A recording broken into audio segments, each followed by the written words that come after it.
জনাবে মুহাম্মদুর রাসূলুল্লাহ সাল্লাল্লাহু আলাইহি ওয়াসাল্লাম এর যখন ইন্তেকাল হয়ে যায়, মানুষেরা দিশেহারা হয়ে যায়, হযরত আবু বকর রাদিয়াল্লাহু তাআলা আনহুকে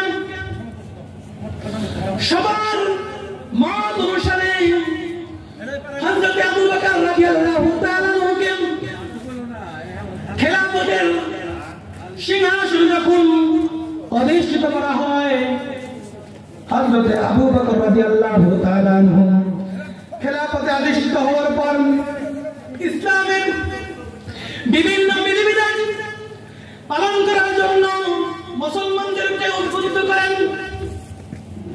এক পর্যায়ে যখন সময় অতিবাহিত হয়ে যায়, ইসলামের অন্যতম একটা বিধান হলো যাকাত প্রদান করা।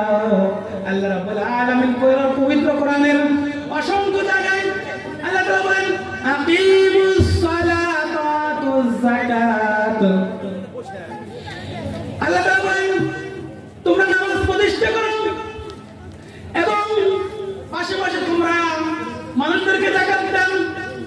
যাকাত দাও এমন একটা যাকাতের বিধান পালন করার জন্য হযরত ইব্রাহিম, হযরত আবু বকর রাদিয়াল্লাহু তাআলা আনহু কে যখন বলা হলো, আবু বকর রাদিয়াল্লাহু তাআলা যখন বললেন, মানুষদেরকে যাকাতের জন্য বললেন, রাসূলের ইন্তেকালের পর কিছু মানুষ বললেন যাকাত নেওয়ার অধিকার ছিল একমাত্র মুহাম্মদ সাল্লাল্লাহু আলাইহি ওয়াসাল্লামের, কিন্তু সে তো অতিবাহিত হয়ে গিয়েছে, তার তো ইন্তেকাল হয়েছে, এই জন্য তারা যাকাত দিতে অস্বীকার করলেন। তারা বললেন, আমরা যাকাত দেব না।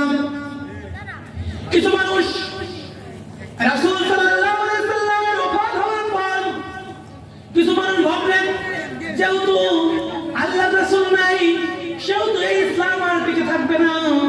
এমন সময় তারা তাদের পূর্ববর্তী বাপ দাদার যে ধর্ম ছিল, যেই ধর্ম থেকে চলে এসেছিল, সেই ধর্মে আবার তারা প্রত্যাবর্তন করে ফিরে যায়। আর কিছু মানুষ ইসলামের বিভিন্ন বিধিবিধানকে অস্বীকার করেন। যখন সাহাবায়ে কেরাম রাসূল সাল্লাল্লাহু আলাইহি ওয়াসাল্লামের এই যাকাতের বিধানকে অস্বীকার করল, হযরত ওমর, হযরত আবু বকর রাদিয়াল্লাহু তাআলা আনহু তাদের বিরুদ্ধে জিহাদের ঘোষণা করলেন। জিহাদের ঘোষণা করলেন যে আল্লাহ তাআলার একটা বিধান তারা প্রত্যাখ্যান করলাম। হযরত ওমর রাদিয়াল্লাহু তাআলা বললেন, হে আমার ভাই আবু বকর রাদিয়াল্লাহু তাআলা আনহু একজন মানুষ, একজন মুসলমান, সে মুসলমান হয়েছে, ঈমানদার হয়েছে, সে যদি চায় ইসলামের কোন বিধান পালন করে নাই, তার জন্য আল্লাহ তাআলা শাস্তির ব্যবস্থা করেছে, এমন শাস্তি তার জন্য নির্ধারণ করুন।